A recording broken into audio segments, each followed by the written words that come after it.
Good afternoon. Konnichiwa. Louder. Right to your mouth. Okay. I've got a message from our chapter president, Veterans for Peace, the Rock, Okinawa. It's going to reiterate a couple of things that have already been said, so I'll try and pass by some of that stuff so you don't have to hear it again. Before I get started, I might say it was a great pleasure to take off my shoes in the barracks at Camp Schwab, Henoko, because I could just take a few steps and walk out into Oura Bay, and it was like being inside an aquarium. You know, when you go to a fancy dentist's office or some fancy building and see a big aquarium, all you had to do at Henoko was just walk out into Oura Bay with a foot-long snorkel and enjoy yourself.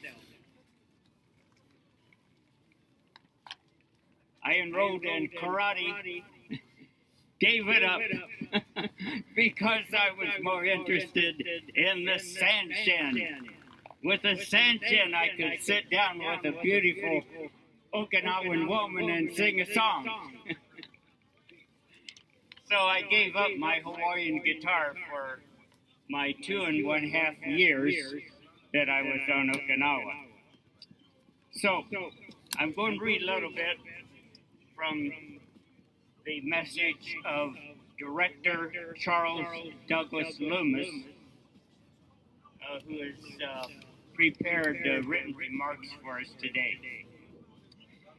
As any Okinawan can tell you, while Okinawa comprises 0.6% of the Japanese national territory, over 70% of the U.S. military bases in Japan are located on the tiny island of Okinawa, thus endangering its unique ecological treasures.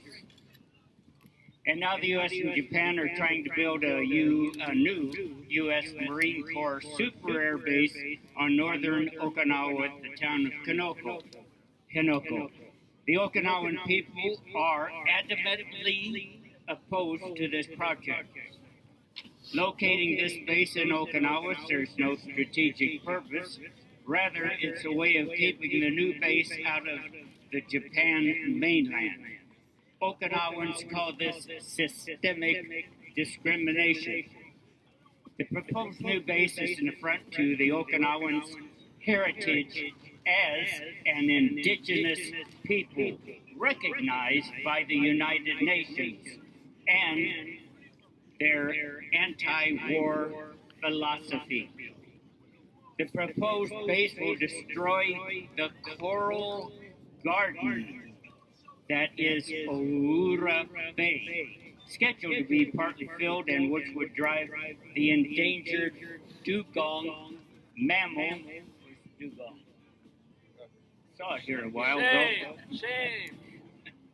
From its northmost habitat on Okinawa. The base will be a source of yet more air, water, and noise pollution, more accidents, and crimes, especially crimes against women.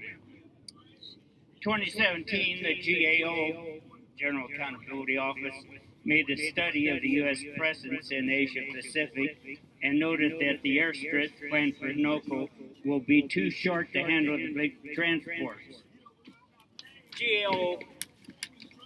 GAO has additional concerns, some of which have been repeated. The study shows that the sea bottom has the resilience of mayonnaise. A seawall there would quickly sink out of sight. The underneath the proposed base are 2 earthquake faults, anti-base politician Denny Tamaki won the Okinawa governor's election by a landslide, reaffirming the Okinawan people's opposition to this base. And the cost estimate has increased by a factor of 10. Aki Samyo! Much of that for the hundreds of riot police who drag away Okinawa sit-in protesters from the gate of the construction sites. There are other matters which the GAO and the Marine Corps need accurate information. In order to start an investigation, Congress needs a nudge from us. So, our chapter has started a campaign to persuade Congress people to give the GAO that nudge. For anyone who wishes to participate in the campaign, the URL is attached to this document, which I have extra copies of and which you can also get from our sponsors of this event. And the EFP chapter of Okinawa is confident that the Henoko boondoggle will not pass inspection. Thank you.